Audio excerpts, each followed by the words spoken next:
আসসালামু আলাইকুম। আমন্ত্রণ জাগো ফুটবলে, সঙ্গে আছে আমি আফরিন সুমনা। শুরুতে জানিয়ে দিচ্ছি সংবাদ শিরোনাম। বাবার শেষকৃত্যে ড্রোন আইনি ব্যবস্থা নিতে পারেন মেসি। রোনালদোর বিয়ের গুজবে গির্জায় ভিড়, এরপর যা হলো। ফিফায় ইনফান্তিনো যুগ শেষ, তেবাস।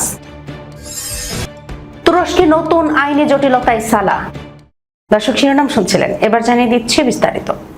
রোজারিওর এল প্রাদো কবরস্থানে রোববার দুপুরে শেষ হয়েছে হোর্হে মেসির অন্ত্যেষ্টিক্রিয়া। তবে বাবাকে শেষ বিদায় জানানোর সেই নিভৃত মুহূর্তেও রেহাই মেলেনি গণমাধ্যমের ক্যামেরা থেকে। আর তারই জেরে এবার লিওনেল মেসির আইনজীবীরা নিতে যাচ্ছেন আইনি পদক্ষেপ। একাধিক সংবাদ মাধ্যমের বিরুদ্ধে পরিবারের গোপনীয়তা লঙ্ঘনের অভিযোগে মামলা করার প্রস্তুতি নিচ্ছেন মেসির আইনজীবীরা। 2 দিন আগে গভীর রাতে 68 বছর বয়সে রোজারিওর একটি হাসপাতালে মারা যান হোর্হে মেসি। গতকাল পেরেস এলাকার রুট 33 এর ধারে বেসরকারি কবরস্থান এল প্রাদোয় মেসি সিনিয়রের শেষকৃত্য হয় পারিবারিকভাবে। স্ত্রী আন্তোনেলা রুকুজ্জো ও 3 ছেলেকে নিয়ে এর মধ্যেই যুক্তরাষ্ট্র থেকে বিশেষ বিমানে রোজারিওয় পৌঁছান মেসি। যোগ দেন মা সেলিয়া কুচ্চিত্তিনি ও ভাই বোনদের সাথে। কবরস্থানের প্রবেশ পথ স্থানীয় সময় শনিবার দুপুর থেকে বন্ধ রাখা হয় সাধারণের জন্য। শুধু অনুমোদিত গাড়ি পেয়েছে প্রবেশাধিকার।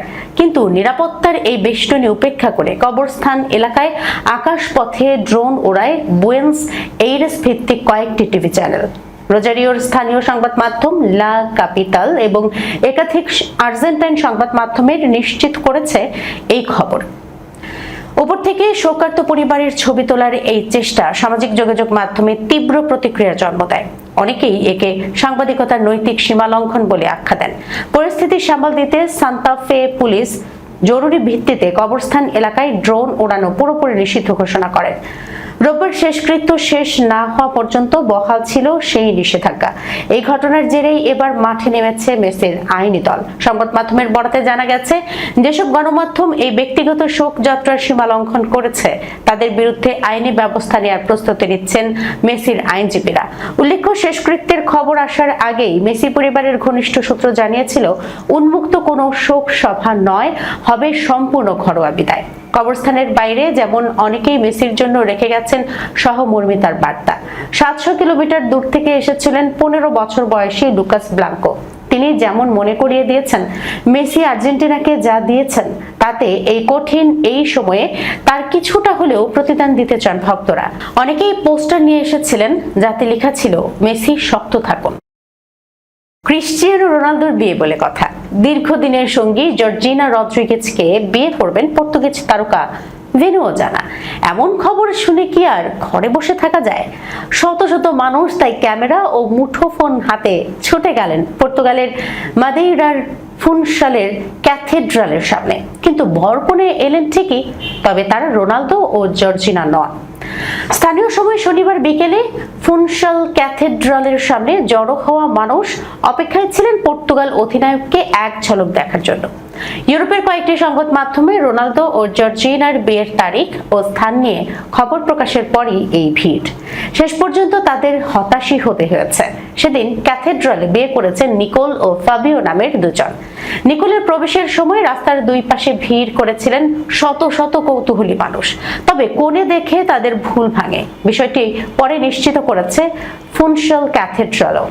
সামাজিক যোগাযোগ মাধ্যমে নিকোল ও ফাবিওকে অভিনন্দন জানিয়ে দেয়া এক পোস্টে তারা লিখেছে, রোনালদোকে ঘিরে তৈরি হওয়া গুঞ্জনে বাইরে অনেক সাংবাদিক ও পর্যটকের ভিড় হয়েছিল। আরেক পোস্টে ক্যাথেড্রাল কর্তৃপক্ষ জানিয়েছে, এমন পরিস্থিতি তারা আগে কখনো দেখেনি। এত মানুষের ভিড়ের কারণে নিকোলের জন্য গির্জায় ঢোকাই কঠিন হয়ে পড়েছিল।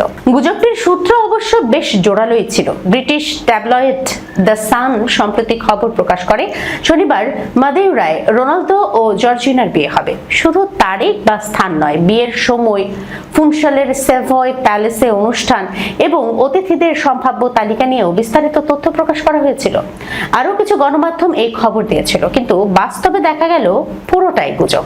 রোনালদোর পরিবারের পক্ষ থেকেও গুঞ্জনটি উড়িয়ে দেওয়া হয়েছিল। তার বোন এলমা এভেইরো সামাজিক যোগাযোগ মাধ্যমে প্রশ্ন তোলেন, রোনালদো নিজেই যখন বিয়ের ঘোষণা দেননি তখন মানুষ কেন ধরে নিচ্ছে তিনি বিয়ে করতে যাচ্ছেন? রোনালদো নিজেও বিষয়টি নিয়ে বেশ মজা করেছেন। মাদেইরার একটি সংবাদ মাধ্যমের ইনস্টাগ্রামে প্রকাশিত ক্যাথেড্রালের বাইরের ভিড়ের ছবি দেখে হাসির ইমোজি দিয়েছেন আল নাসর তারকা। জর্জিনাও বুঝিয়ে দিয়েছেন সেদিন তার বিয়ে হওয়ার প্রশ্নই নেই। বিয়ের সম্ভাব্য সময়ের কাছাকাছি তিনি সামাজিক যোগাযোগ মাধ্যমে এমন একটি ছবি পোস্ট করেন যেখানে তাকে দেখা যায় একেবারেই সাধারণ পোশাকে। অর্থাৎ রোনালদো জর্জিনার বিয়ের খবরটি শেষ পর্যন্ত গুজবই প্রমাণিত হয়েছে। তবে গুজবের কারণে নিকোল ও ফাবিওর বিয়েটা হয়ে গেছে একটু অন্যরকম। তাদের অতিথিদের সঙ্গে যোগ হয়েছিল রোনালদোর বিয়ে দেখতে আসা শত শত অপরিচিত মানুষ। এক অতিথি স্থানীয় সংবাদ মাধ্যম দিয়ারিও দে নতিসিয়াস দা মাদেইরাকে মজা করে বলেছেন, আমাদের তো মনে হচ্ছে আমরা তারকা হয়ে গেছি। রোনালদো ও জর্জিনার অবশ্য বিয়ের পরিকল্পনা আছে। গত বছরের আগস্টে তাদের বাগদান হয়, তবে কবে বিয়ে করবেন তা এখনো জানাননি দুজন। ফিফা সভাপতি জিয়ান্নি ইনফান্তিনোর নেতৃত্ব এখন আর টেকসই নয় বলেই মন্তব্য করেছেন স্প্যানিশ লা লিগার সভাপতি হাভিয়ের তেবাস। তার অভিযোগ, ইনফান্তিনোর বিভিন্ন পরিকল্পনা ফুটবলের মূল ভিত্তি, বিশেষ করে জাতীয় লিগগুলোর অস্তিত্বকে হুমকির মুখে ফেলছে।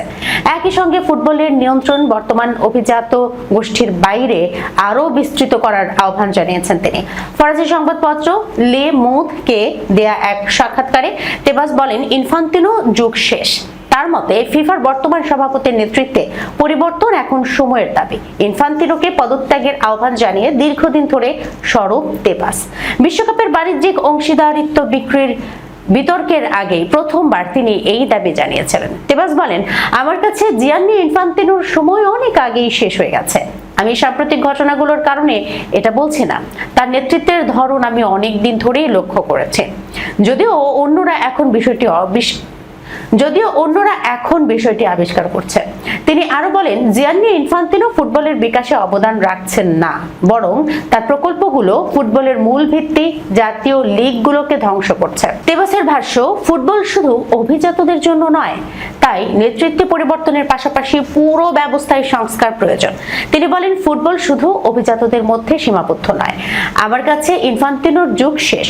এখন শুধু দেখার বিষয় সেটি কবে কার্যকর হবে এবং উত্তরসূরি কিভাবে নির্ধারিত হবে।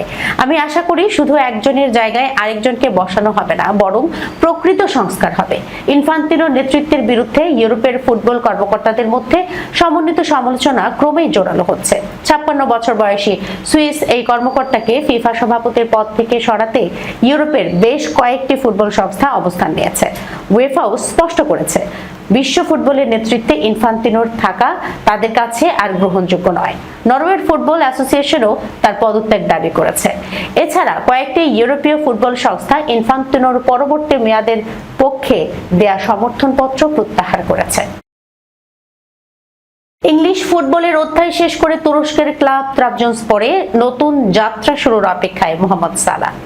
এর মধ্যে হঠাৎ আইনি জটিলতায় পড়েছেন মিশরীয় এই তারকা। সাবেক এক আইনজীবীর পাওনা পারিশ্রমিক সংক্রান্ত মামলায় সালাহকে ব্যক্তিগতভাবে আদালতে হাজির হওয়ার নির্দেশ দিয়েছে মিশরের একটি আদালত।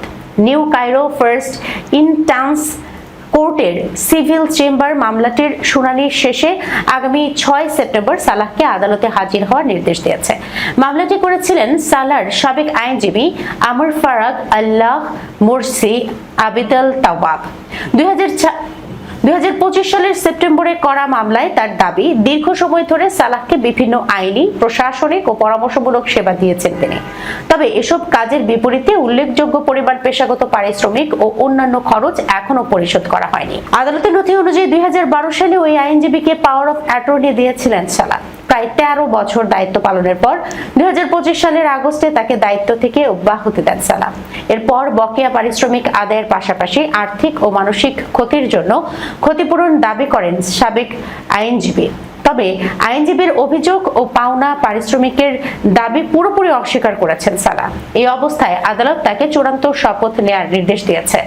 আদালতে হাজির হয়ে সালাহকে শপথ করে বলতে হবে সাবেক আইনজীবীর কাছে তার কোনো বকেয়া পারিশ্রমিক নেই। নির্ধারিত দিনে আদালতে হাজির না হলে কিংবা বৈধ কারণ ছাড়া শপথ নিতে অস্বীকার করলে সেটি তার বিপক্ষে যেতে পারে। এমন পরিস্থিতিতে আদালত ধরে নিতে পারে তিনি শপথ নিতে অস্বীকৃতি জানিয়েছেন। এতে সাবেক আইনজীবীর পক্ষে রায়ে যাওয়ার সম্ভাবনাও তৈরি হতে পারে। সালার জন্য বিষয়টি আরও জটিল হয়ে উঠতে পারে সময়সূচির কারণে। নতুন মৌসুমের প্রস্তুতির পাশাপাশি ট্রাবজনস্পরের হয়ে মাঠে নামার কথা রয়েছে তার। ক্লাবটির হয়ে 15 আগস্ট কাসিম পাশার বিপক্ষে তার অভিষেক হতে পারে। আরো গুরুত্বপূর্ণ বিষয় হলো আদালতে হাজিরার জন্য নির্ধারিত 6 সেপ্টেম্বরই ট্রাবজনস্পরের ম্যাচ রয়েছে জেন্সলার বিরলিগের বিপক্ষে।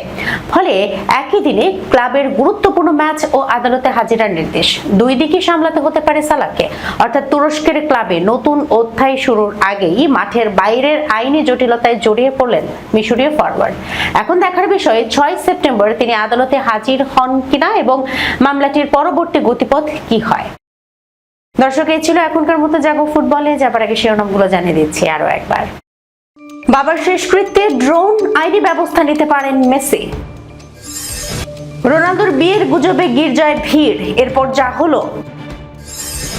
ফিফায় ইনফান্তিনো যুগ শেষ, তেবাস। তুরস্কে নতুন আইনি জটিলতায় সালাহ। এখনকার মতো এই পর্যন্তই। এতক্ষণ পর্যন্ত যারা সঙ্গে ছিলেন সবাইকে ধন্যবাদ। আল্লাহ হাফেজ।